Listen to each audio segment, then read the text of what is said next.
हमने Xiaomi के 5000 से लेके 80,000 रुपए तक बहुत सारे फोन ट्राई कर रखे हैं। इनकी नंबर सीरीज, इनकी नोट सीरीज, इनके बाद इनके MI, Redmi, सारे के सारे, और इवन पोको के गेमिंग फोन्स भी। लेकिन आज हम आपके लिए लेके आए हैं ये एक 6000 रुपए का फोन जो बहुत ही ज्यादा सुपर वैल्यू फॉर मनी है। इस फोन की बहुत अलग अलग सी सीरीज आती है जिसमें ये एक फिंगरप्रिंट के साथ आता है।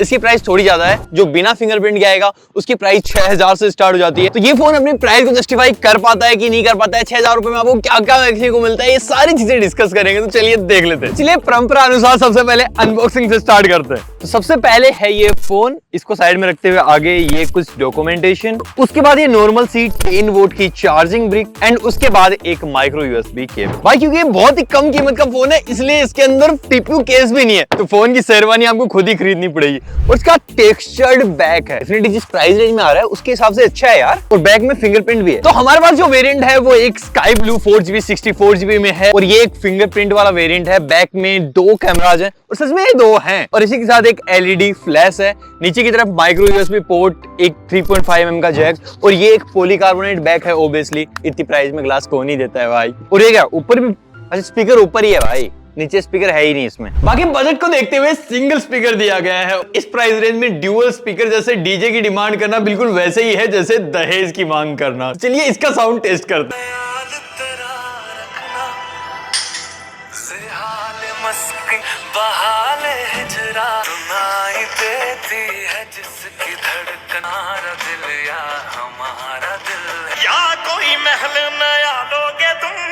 और ये है सिम स्लॉट, चलो इसको भी देख लेते हैं। तो भाई ये ट्रिपल स्लॉट है, इसमें मतलब 2 सिम के साथ साथ आप अपना मेमोरी कार्ड भी डाल सकते हो, पूरा प्रबंध है भाई। और सामने की तरफ ये एक वाटर ड्रॉप डिस्प्ले के साथ आता है। ये 6.55 इंचेस की एक HD+ डिस्प्ले है, और ऑब्वियसली ये एक HD+ IPS LCD है, और इस प्राइस रेंज में यही मिलती है। ज्यादा एक्सपेक्टेशन भी खराब है भाई। इसकी ब्राइटनेस ठीक ठाक लग रही है मुझे, मतलब आउटडोर में ही है, काफी अच्छे से विजिबल है। मुझे नहीं लगता धूप में बहुत ज्यादा विजिबल होगी, क्योंकि आज काफी एकदम क्लाउडी सा वेदर है, इसलिए काफी अच्छा एंड विजिबिलिटी पूरी है। वैसे तो इस प्राइस रेंज के फोन में नेटफ्लिक्स वगैरह की बात करना थोड़ी सी बेईमानी टाइप का होगा, लेकिन यूट्यूब पे फुल HD यानी 1080p तक आप काफी आराम से वीडियोस देख सकते हो। और क्योंकि ये एक बजट फोन है तो यहाँ पे ताकत के नाम पे आपको मिलता है MediaTek Helio G36 वाला प्रोसेसर, ताकि परफॉर्मेंस में कोई रुकावट फील ही ना हो। नॉर्मल यूजेस में कोई रुकावट नहीं आने वाली है, बिना किसी हैंग और लैग के आप आराम से इसको यूज कर पाओगे। बाकी LPDDR4X बेस्ड रैम है, और eMMC 5.1 बेस्ड स्टोरेज है। और अगर आपको फिंगरप्रिंट वेरिएंट नहीं चाहिए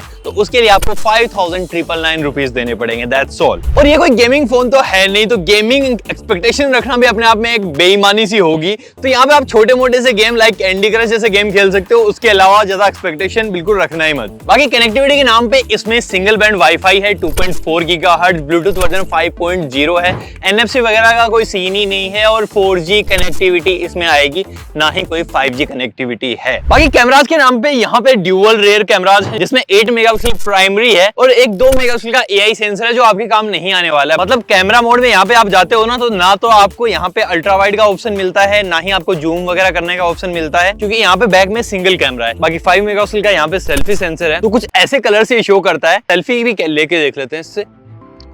नाइस ये यार, एज रिएक्शन मतलब इतना भी बेकार नहीं है, सारी चीजें ठीक करी हैं इसने। स्किन टोन भी अच्छी है, प्राइस के हिसाब से काफी अच्छी फोटोज ले रहा है। सही है यार, फोटोज इस प्राइस के हिसाब से मैं बोल रहा हूँ ठीक ठाक आते हैं भाई, ठीक ठाक ही नहीं काफी अच्छे आते हैं। मैंने जितने फोटोज लिए हैं आप इनको आराम से देखो और जज करो कि आपको ये फोटोज कैसे लगते हैं, कलर्स वगैरह। बाकी इससे आप 1080p 30 FPS पे रिकॉर्डिंग भी कर सकते हो, और बोले तो सेल्फी कैमरा में रिकॉर्डिंग होती है, और वो कुछ ऐसी होती है।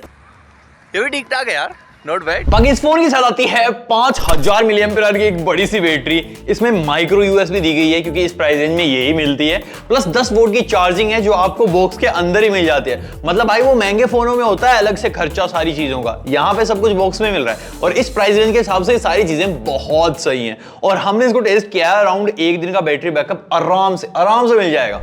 बाकी एंड्रॉइड गो बेस्ड है, एंड्रॉइड 13 पे चलता है, और इसमें बहुत ज्यादा ब्लूटूथ नहीं मिलते हैं। मतलब एक फेसबुक लाइट मिलता है, इसको डेफिनेटली आप अनइंस्टॉल कर सकते हो, और उसके अलावा ऑलमोस्ट ये क्लीन सा ही सेटअप आपको देखने को मिलता है। एक स्पॉटिफाई है एंड गूगल की एप्स हैं, दैट्स ऑल। कि अगर आपको एक बड़ी बैटरी वाला फोन चाहिए जहां पे आपको 5000 mAh की पूरे दिन का बैटरी बैकअप भी मिल जाए, एक ब्रांड वैल्यू भी मिल जाए 6000 रुपए की प्राइस रेंज में, 6 या 7 जो भी आप फिंगरप्रिंट वाला वेरिएंट लेते हो आपकी मर्जी है, लेकिन यहाँ पे आपको एक अच्छा डिवाइस मिल जाता है जहां पे आप 1 से 2 साल आराम से सोचने की जरूरत आपको नहीं पड़ने वाली है। डेफिनेटली इसको ट्राई करके हमें मजा आया। अगर आप भी अपनी फैमिली में किसी को गिफ्ट करना चाहते हो तो डेफिनेटली कर सकते हो, ये एक अच्छी चीज हो सकती है। तो दैट्स ऑल यार, इतना ही था इस वीडियो में। आई होप आपको पसंद आया होगा। अगर आपको ठीक लगा तो लाइक कर दो, शेयर कर दो। मैं मिलता हूं आपसे अगले वाले वीडियो में, तब तक के लिए